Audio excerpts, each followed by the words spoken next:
Hey, Mike. So that is indeed the cold hard truth and the reality of the situation. I understand this is not safe. That is why my safe was in quotes. Um, I am glad that you left that disclaimer there for other people that don't realize exactly how much of an uphill battle this is.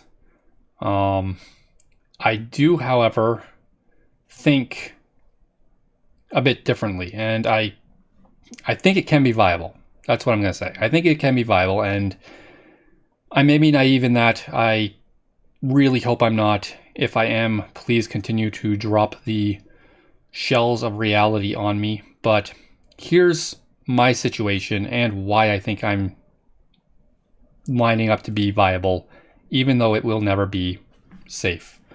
I do want to get as close to safe as I can, but I realize it's not going to be like you just have a full-time job and, you know, you make money. You go to work, you make money.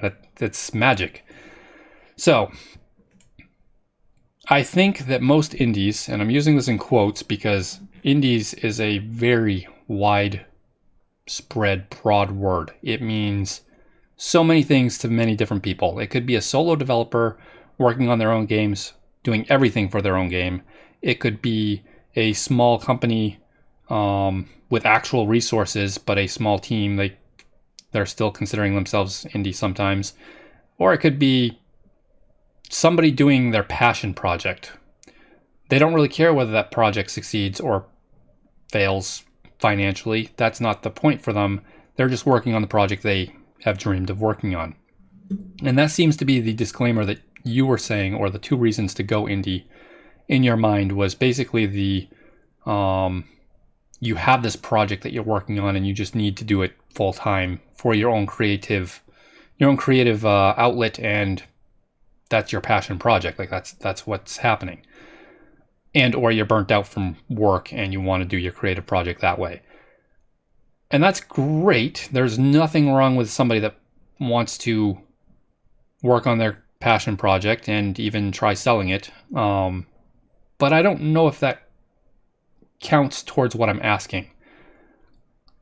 My passion project, I guess, would be making a business out of this and trying to live off the money sustained from making my own games.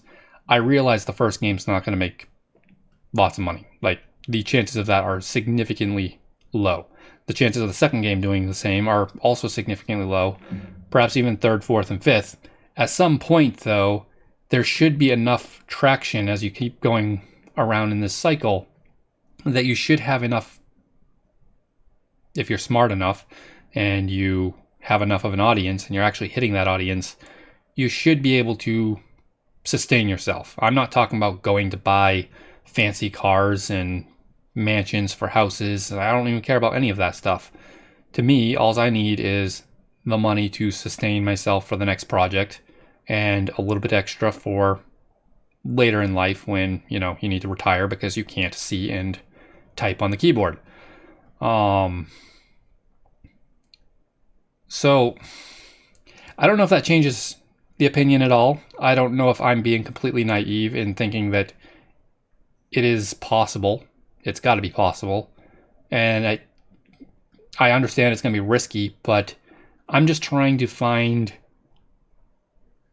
I guess, where that risk lies and how to minimize it the best I can. How many months would you say, or even years, I guess, would be a safe runway for those making 6 to 9 month projects?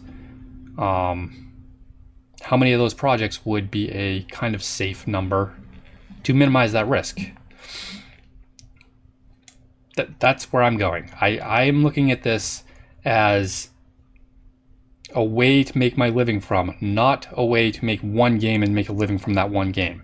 Sure, if along that path one of my games is standing out as a star, I will continue to polish the star and, make it better, ride the wave a little bit. But at the same point, I'm not doing this for one project. I'm not doing this for two projects. I'm trying to do this for the lifestyle and to make money to make my games. Until later, have a good one.